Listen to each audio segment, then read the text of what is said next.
So Dave, first of all, I have to tell you what I love about the movie is the fact that you actually avoid so many typical horror movie cliches, you know.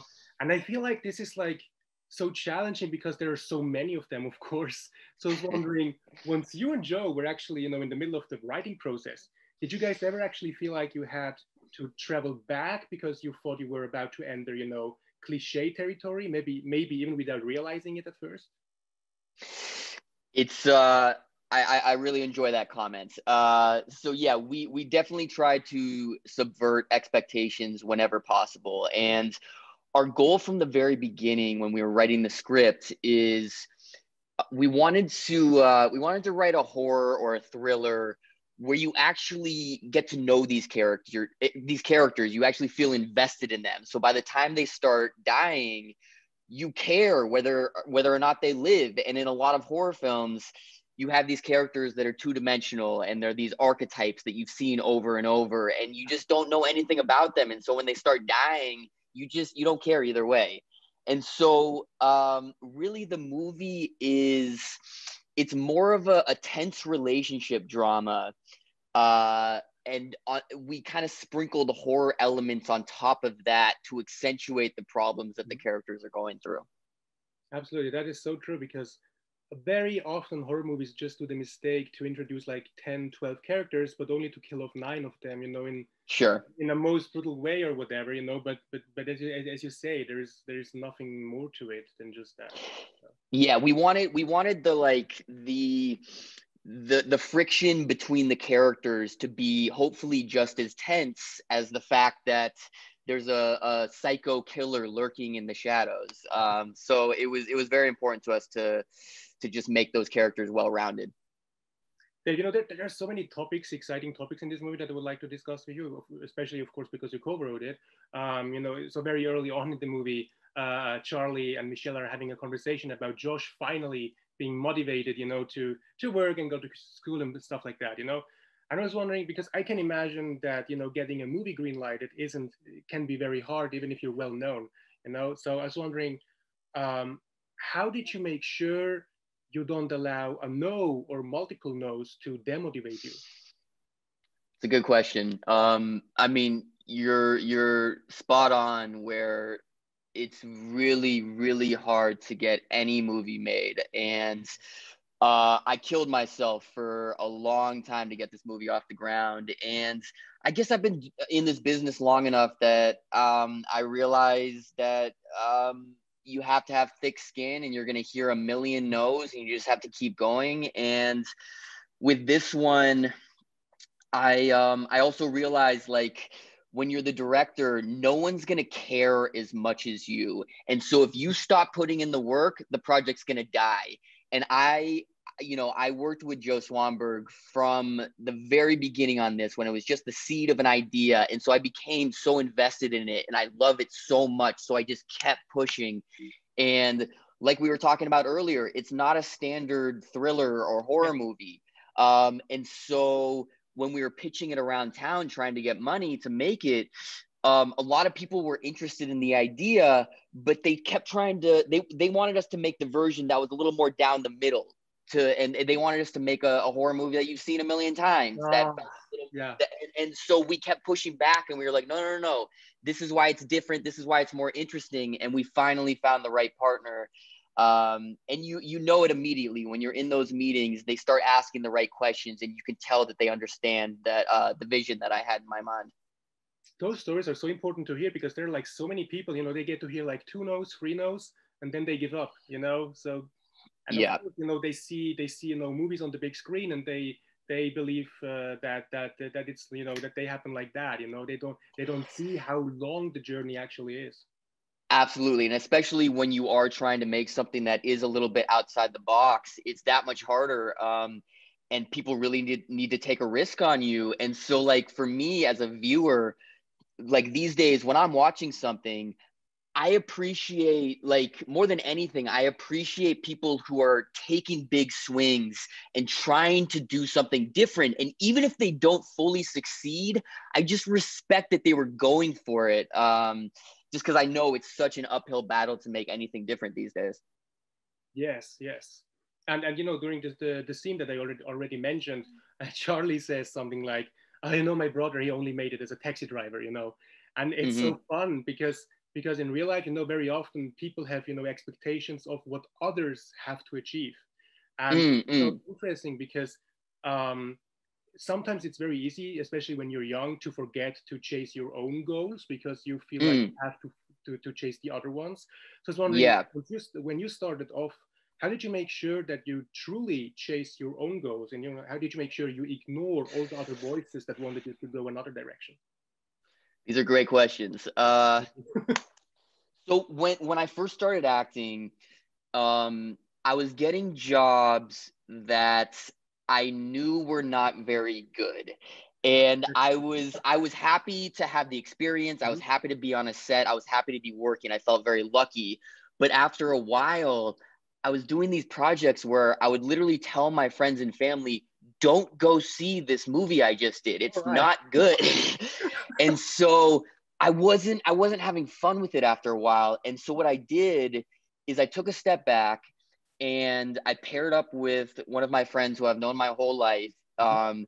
And we started making short films for this website, funnyordie.com.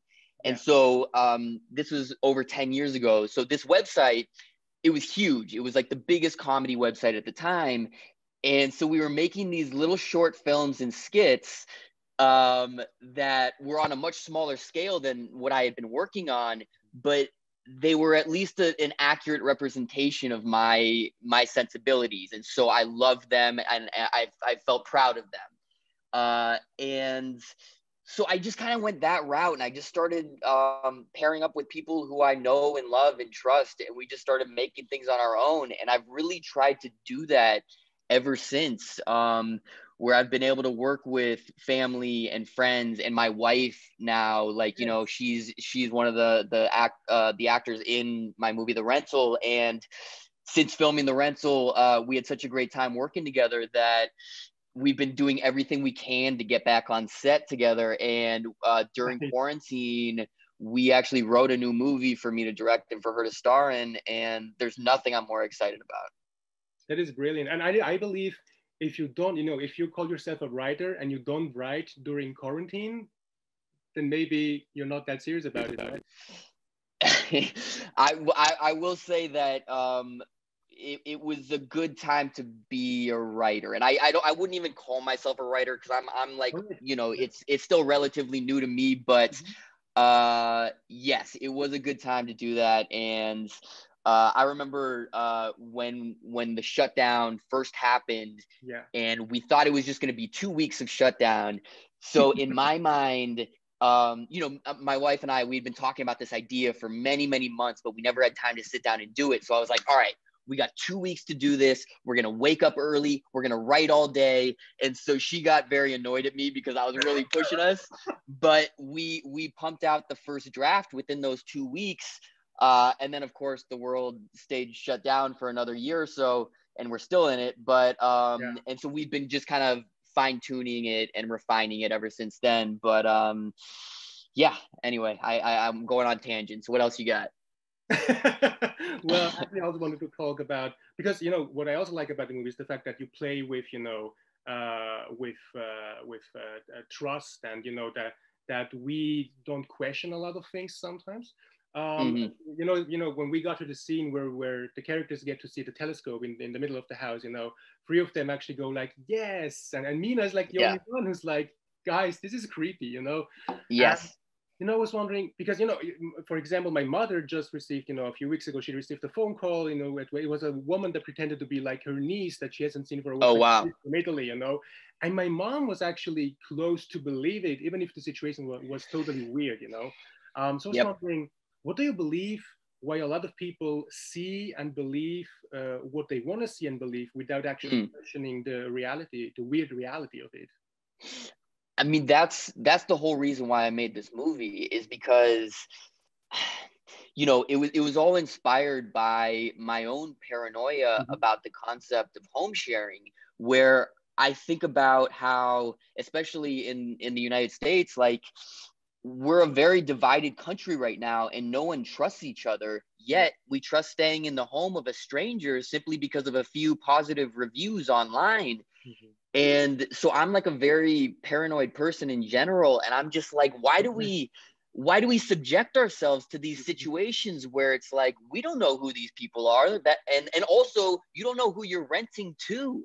Like, what's keeping someone from renting a place, making copies of the key, and coming back at a later date to do whatever they want? And so anyway, these are all crazy things that go on in my mind. But all that being said, I still use Airbnb. You know, I stayed in an Airbnb while filming this Mhm. movie, and I guess I was trying to explore that disconnect where, again, like, we're all aware of the risks of staying in the home of a stranger, but we still do it because we don't think anything bad's actually going to happen to us. But the movie is basically commenting like, oh no, something bad does happen to people every once in a while. Maybe not as bad as it happens in the movie, but like, yeah. What's certain stuff, something, yeah. Definitely.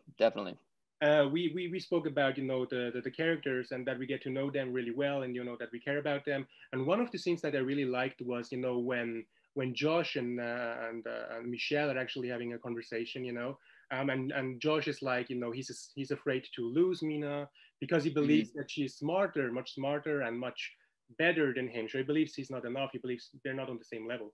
So I was Sure. wondering, since you co-write a lot of your scripts, Mm-hmm. do you ever actually, is that, you know, as a form of fear you can relate to? You know, did you ever actually believe that your Mm-hmm. co-writer might have, you know, the richer Mm-hmm. fantasy, or, you know, better at being creative or something? Interesting. I think I don't think I feel that when I'm writing, because I've Okay. with Joe and with my wife, who are the people that I've written these last two scripts with. It's a great collaboration where we really feed off each other. But I definitely feel that way in other places in my life and maybe in my job, where there's sometimes where I just can't help but have that kind of imposter syndrome where no matter how long I've been working, there are times where I just feel like I'm a fraud and I don't belong, and you just get in your head about that. But I guess those feelings are starting to slowly go away, and I've stopped kind of caring as much about what people think of me, and because I know that I've been true to myself and that I've been just like keeping my head down and doing work that I love. And some people will like it, some people won't, and that's the nature of what we Yeah, do. You're not gonna please everyone. And so I hope that answers the question, sort of. absolutely. Yes, it does. Okay. Okay. Also, what about, because Charlie tells me that, you know, that he is better at everything because of her. I'm just wondering, is that something that Mm-mm. counts for artists in general? Do you believe, you know, do you become better as an artist as, you know, the more you surround yourself with other creatives that, you know, share like a similar fantasy as you? 100%. Yes. When I'm on a job as an actor and I'm working with people who are better than me, they bring me up to their level. They make me look better than I actually am. And that's across the board. I mean, going back to the rental, like, the smartest thing I did was I really spent a long time vetting the cast and crew, because obviously I wanted people who were very talented, but it was just as important to me that they were really nice, hardworking people too. And so like I said, it was a really long process putting the whole team together. But in the end, I was surrounded by all these really talented people who I could really lean on. And I just didn't have to micromanage anyone. And for the most part, I just felt like a cheerleader where I was encouraging people to do what they're good at. And like they they were also good at what they did, that they just made me look better, and they made my job a lot easier than it could have been. Also, you know, I felt very bad for Josh when, you know, because his brother is always, you know, he's giving him a hard time, we can say that. Mm-hmm. His big brother, and he's teaching him, for example, about dinosaurs. um and so I was on, you know, because of course we have also a brother, you know, James has also Mm-hmm. directed a lot of movies, and I'm sure you learned a lot from him. But I was wondering, what do you believe is it that he might have learned from you about Mm. making? Well, I'll start with what I learned from him. So the way we work together, like, most significantly was on The Disaster Artist, where he directed me in that. And he creates a very collaborative environment on set where there are no egos. Basically, the rule is best idea wins no matter who it's coming from. So he really encourages everyone to speak up and voice their opinions if they think that it can help the film in any way. And so it just creates this really nice environment where everyone feels heard and feels like they have a say in the final product. And so I really tried to adopt that mindset for my movie as well. And then in terms of what he's learned from me, I don't know. In terms of filmmaking, I'm not quite sure. I mean, maybe I'm like such a over preparer where I just put so much time and effort into just making sure ahead of time that I've done all the work and beyond. And I've gone through every situation that can happen so that when we go into filming, I'm ready for anything. And I think there were times in his career where maybe he had so much going on at once that he just maybe didn't have the time to focus on a project before they started filming. But I don't know. That's my answer. Just like that, I'm a nerd, and I really like to do my homework before I start a job. You know, a lot of writers they start writing a screenplay, and but they never finish it. You know, they start like 100, and then they finish maybe one. You know, sometimes you know, a first act and the second act, and then they stop. So I was wondering, how do you make sure that you finish what you started?